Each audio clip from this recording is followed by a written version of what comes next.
Olá, queridos, sejam bem-vindos ao nosso canal, sejam bem-vindos ao Entenda a Bíblia. Hoje nós vamos continuar falando sobre o discipulado, mas especificamente vamos falar sobre o discipulado de Jesus. E a pergunta que vai ficar é se nós somos verdadeiramente discípulos de Jesus.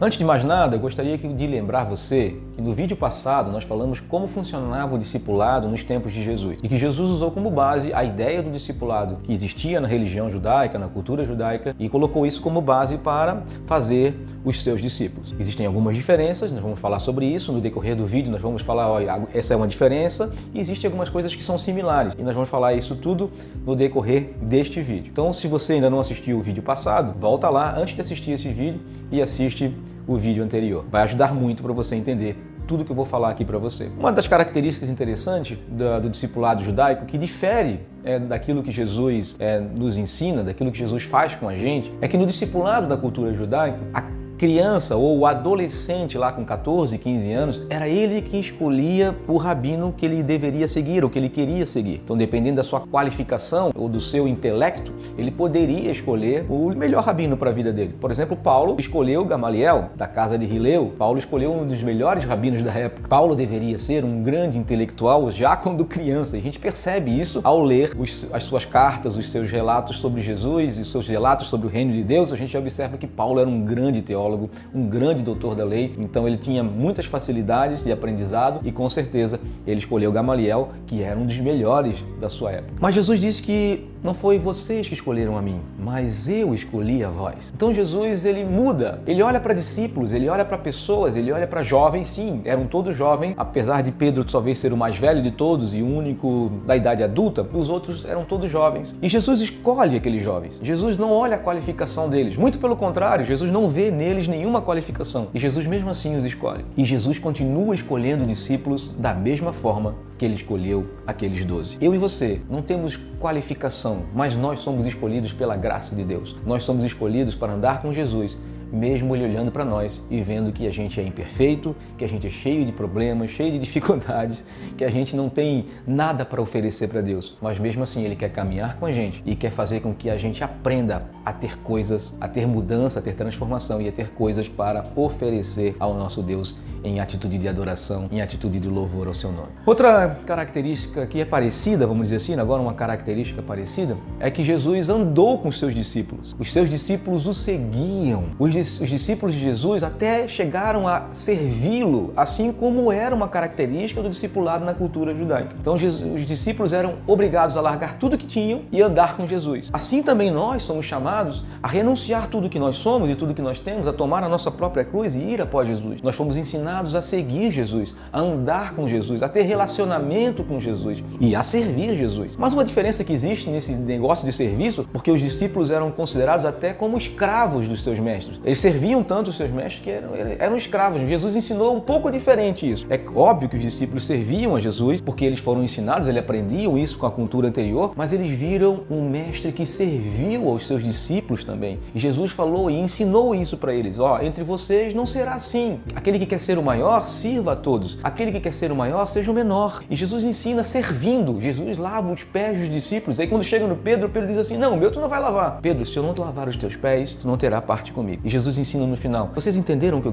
que eu fiz para vocês agora? Mesmo eu sendo mestre e senhor, mesmo assim, eu servi vocês. E eu espero que vocês façam isso uns para com os outros. Outra grande similaridade em relação ao discipulado que era feito pela comunidade judaica é a questão do ensino. Apesar de Jesus não ter uma escola, Jesus ser alguém diferente, um discípulo sem escola, e os rabinos falam muito sobre isso, os fariseus falam muito sobre isso, eles perguntam para Jesus, onde vinha o teu ensino? Quem te ensinou? Onde tu estudou? Eles perguntam isso para Jesus, em muitas partes do Evangelho você vai perceber isso. Mas Jesus, ele tinha uma similaridade, ou seja, os ensinos eram passados de discipulador para discípulos e depois desses discípulos se transformavam em rabinos e eles ensinavam outros discípulos um ensino que era recorrente. Eles não alteravam as doutrinas. Eles tinham uma interpretação própria, mas essa interpretação interpretação própria tinha um limite que era definido pelas escolas rabínicas. Então, Jesus ele também não dá essa chance para nós de mudarmos o seu ensino. O ensino que os apóstolos, os discípulos de Jesus, ensinaram à igreja primitiva é a doutrina de Cristo, a mesma doutrina que aprenderam com Jesus. Quando nós fazemos novos discípulos, nós temos que ensinar esses novos discípulos a obedecer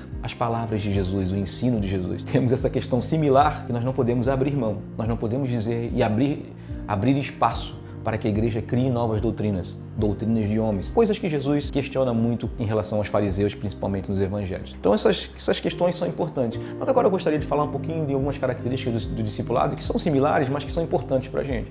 Primeiro, para a gente ser um discípulo de Jesus, a gente tem que ser um seguidor dele. A gente tem que renunciar e aprender a andar com ele. A gente tem que ouvir ele. Segundo, a gente tem que obedecê-lo de todo o coração. Ele tem seus próprios mandamentos, ele tem seu próprio ensino e esse ensino deve ser colocado em prática. Se nós não colocarmos esse ensino em prática, nós não somos os discípulos de Jesus. Terceiro, nós fomos chamados para ensinar também. Nós fomos chamados para ensinar uns aos outros. Os mais velhos nesse processo devem ensinar os mais novos, mas nós não podemos fugir do ensino de Jesus. Nós devemos seguir aquilo que Jesus nos ensinou, aquilo que a palavra diz. Nós não podemos ensinar nada a mais do que a palavra diz, nem a menos do que a palavra diz. Nosso ensino deve ser o mais próximo possível daquilo que Jesus nos ensinou. E em último ponto, um verdadeiro discípulo de Jesus faz novos discípulos. É chamado para fazer novos discípulos, a ensinar alguém a andar conforme Jesus nos ensinou a andar. Então, queridos, se você faz tudo isso, se você procura fazer isso, você pode ser considerado um discípulo de Jesus. Um discípulo de Jesus, ele nunca está pronto. E isso é uma grande diferença também do discipulado antigo, do discipulado da cultura judaica. Um discípulo chegava a 30 anos, aproximadamente, ele estava preparado, ele estava pronto. Então ele podia fazer novos discípulos. Nós não estamos prontos, mas apesar de não estarmos prontos, como nenhum discípulo de Jesus estava pronto quando ele foi para a cruz, apesar disso, nós fomos chamados para fazer novos discípulos. Nós recebemos dele uma autoridade, nós recebemos dele o Espírito Santo. Nós temos a capacidade de fazer a diferença, de fazer novos discípulos, de lhes ensinar a andar conforme Jesus andou e nos ensinou.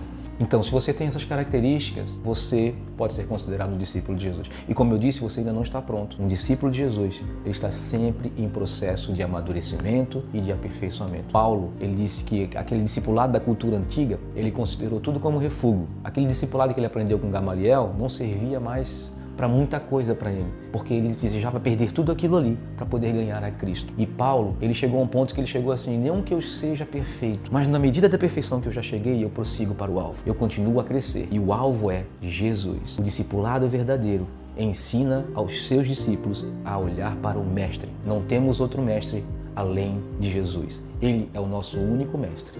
É para Ele que nós devemos olhar. Ele é o nosso alvo. Ele é o autor e consumador da nossa fé. Ele é o nosso exemplo. É a Ele que nós devemos seguir. Então, a medida de perfeição que nós devemos alcançar sempre é sermos semelhantes ao nosso Mestre, ao nosso discipulador, ao nosso Rabi, ao nosso Senhor, a Jesus Cristo de Nazaré. Se você não se encontrou como discípulo, espero que você largue tudo que você tem agora, largue a religião do seu coração e passe a seguir, não uma religião, não uma denominação, não um pastor qualquer, mas o pastor das nossas almas, a Jesus Cristo. Fique com Deus e até o próximo vídeo.